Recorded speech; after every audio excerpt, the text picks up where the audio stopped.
భూపాలపల్లి జిల్లా సాయంపేట మండలం జోగంపల్లి చెల్లివాగు ప్రాజెక్టు నీటిని దిగువ ఉన్న పంట పొలాలకు నీటిపారుదల శాఖ ఇతర శాఖల అధికారులు కాంగ్రెస్ నేతలతో కలిసి విడుదల చేశారు. ఎమ్మెల్యే గండ్ర సత్యనారాయణరావు ముందుగా చెలివాగు ప్రాజెక్టు తూమ్ వద్ద ఎమ్మెల్యే పూజలు చేశారు. తూమ్ గేట్ వాల్ను తిప్పి కిందికి నీటిని వదిలారు. అనంతరం ఎమ్మెల్యే మీడియాతో మాట్లాడుతూ రైతు సంక్షేమమే సీఎం రేవంత్ రెడ్డి ప్రజాప్రభుత్వ ధ్యేయమని అన్నారు.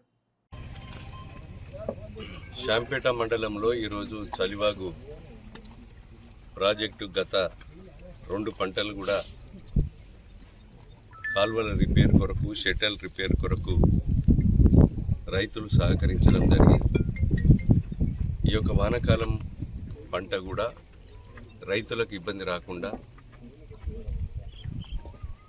వాళ్ళకు కాల్వల సిల్ట్ కానీ షెటర్లు కానీ 8 షట్టర్లకు ఇప్పుడు 5 షట్టర్లు పెట్టారు. మిగతా 3 షట్టర్లు కూడా ఈ 4-5 రోజుల్లో ఫిట్ చేసి కొస వరకు కూడా కాల్వను డీసిల్టింగ్ చేసి రైతులకు ఎలాంటి ఇబ్బంది రాకుండా చూసుకోవడం.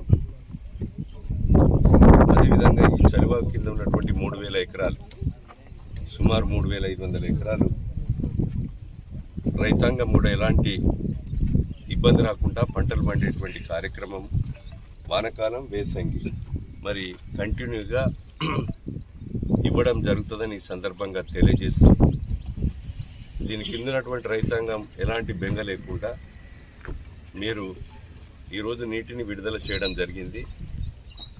వెంటనే నార్లు పోసుకొని తొందరగా పంటలు పండించుకొని వేసంగికి కూడా వెంటనే మళ్ళా నార్లు పోసుకొని పంటలు పండించుకునే విధంగా రైతులు సిద్ధంగా ఉండాలని ఈ సందర్భంగా తెలియజేస్తూ, ఇంకా కూడా ఏమన్నా మిగులు పనులు ఉన్నా ఈ డబ్బులు సరిపోకుండా ఇక్కడ డబ్బులు తీసుకొచ్చి కాలువల కొరకు కానీ ఇతర రిపేర్లు కూడా చేయించడం జరుగుతుందని ఈ సందర్భంగా తెలియజేస్తుంది.